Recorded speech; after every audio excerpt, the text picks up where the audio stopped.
Dalam sesi ini, kita akan fokus pada misi patroli umum, psikologi kehadiran, serta pola dan intelijen lapangan. Bagian 3, misi patroli umum, psikologi kehadiran, pola dan intelijen lapangan. Patroli adalah cara kita menghancurkan peluang sebelum berubah menjadi ancaman. Mari kita masuk ke 3 pilar utamanya. 1. Misi patroli umum. Misi pertama adalah memastikan area tetap terkendali melalui pengawasan aktif, perlindungan aset, respon cepat, dan pencegahan kriminal.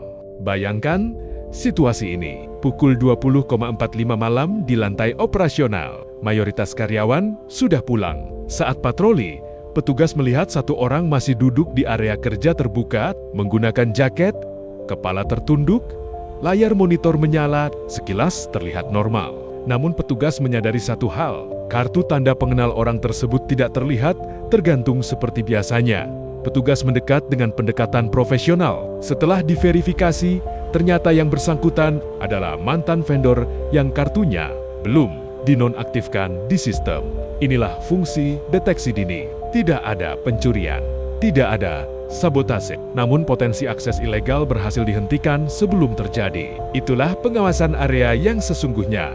Bukan menunggu laporan, tapi membaca tanda. Psikologi kehadiran. Sekarang bayangkan lanjutan situasi yang sama. Di lobi, beberapa tamu melihat petugas patroli rutin melintas dengan sikap tegap, seragam rapi, dan tatapan fokus. Tidak ada interaksi berlebihan, namun kehadiran itu terlihat jelas. Apa yang terjadi? Lingkungan menjadi tertib. Orang lebih disiplin memakai ID card. Tamu mengikuti prosedur registrasi tanpa protes. Itulah deterrence effect. Psikologi kehadiran bukan tentang menakut-nakuti. Ini tentang menciptakan rasa aman sekaligus meningkatkan persepsi risiko bagi pelaku berniat jahat. 3. Pola dan intelijen lapangan. Sekarang kita masuk ke level berikutnya. Beberapa minggu terakhir, patroli mencatat bahwa aktivitas tidak biasa sering terjadi antara pukul 9 sampai 10 malam. Di area parkir belakang, tidak ada kejadian besar, tetapi ada pola, kendaraan berhenti lebih lama dari biasanya. Data ini tidak diabaikan. Rute patroli diubah, waktu patroli divariasikan, frekuensi ke area tersebut ditingkatkan. 3 hari kemudian, saat patroli acak dilakukan pukul 8.30 malam.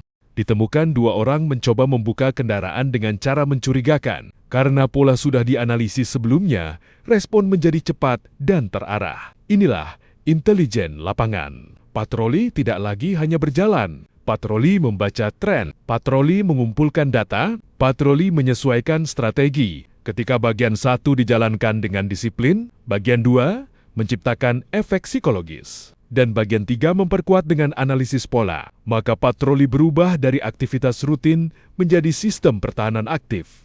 Strategi lapangan tak terduga, pola acak dan intelijen lapangan. Melanjutkan skenario pada materi sebelumnya, temuan mantan vendor dan aktivitas mencurigakan di parkiran. Pada tahap ini, patroli masuk ke strategi agar pergerakan petugas tidak mudah diprediksi. Predictably unpredictable. Pola pelaku sering mempelajari jam patroli. Karena itu, patroli tidak boleh selalu di waktu dan rute yang sama. Intinya, ganti jam patroli tidak selalu tiap jam tepat. Lakukan double back ke area yang baru dicek. Ambil jalur tikungan lebih lebar untuk visibilitas. Contoh singkat lanjutan materi sebelumnya, setelah kejadian mantan vendor, patroli malam diubah.